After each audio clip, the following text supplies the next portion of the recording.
Подпредседателка, навистина благодарам. Дозволувате на некој начин да признам дека злоупотребувам овој пат процедурално, бидејќи навистина бев повикана со процедуралното на колегата Халил Снопче за појаснување на некои колешки кои што реагира. Јас се повикав на членот Деловник, но очигледно секој слуша тоа што сака, инаку колегата не слушна сугестии од неговите колешки фолшип да зборува на албански.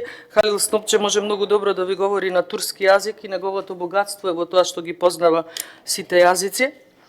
И сега, бидејќи се обвинуваме за политичка кампања, поголем политички памфлет од тоа дека вашиот министер испорачува вакви реформски закони нема. Тука е замката што ја сакам да му ја посочам на министерот, дека неговиот потпис не е нешто со што утре ќе се горде. Затоа што овој процес на носење на вакви реформски закони веќе од стартот има дамка. Затоа што вашите претходници 4 или 3 години се настојувало претходните министри во тоа министерство да се дојде до некој консензус. И не случајно не се доаѓало, значи имало некои спорни моменти.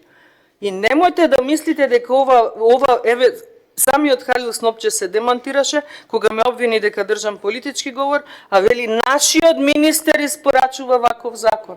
Не е точно. И повторно повикувате да се оградиме од тоа на ВМРО 11 години. А вие влеговте со овие што 22 години действуваат и не се оградуваат. Значи, тотално контрадикторен говор. Не сакам навистина воопшто да злоупотребувам кој е рол модел за криминал, кој не. Еднаш кажав, може би е до лошата комбинација овој пат што навистина кулминира криминалите и корупцијата, и да обвинувате дали некој има поим или нема поим. Ние сме тука представници на народот. А тие што имаат поим, вие не сакате да ги слушнете. Ниту експертите, ниту синдикатите. А тоа дали јас и вие имаме поим, вие како информатичар прво не треба да дозволите ваши колеги, ваши студенти утре да бидат деградирани со вакви законски решенија. Затоа информатичарите ни бегаат. И не ни избегаат само информатичарите, сите. Да, во добар дел лоши политики имало на ВМРО ДПМН, ама вие ги усовршивте. Ги усовршивте, ги надградивте и не знам што уште да кажам. Со овој закон немој да мислите дека му го подигнувате CV-то и рентигон на министерот. Апсолутно.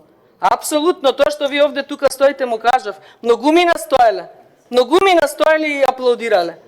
Ама на крајот друг ќе си го носи товарот. Ова е тешка кнедла која што ќе пече долго време.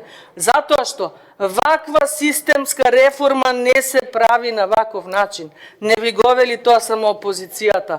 Европска комисија ви кажа, вакви системски реформи не по скратена постапка. Вие прво што направивте тоа. И да не го злоупотребувам времето, благодарам.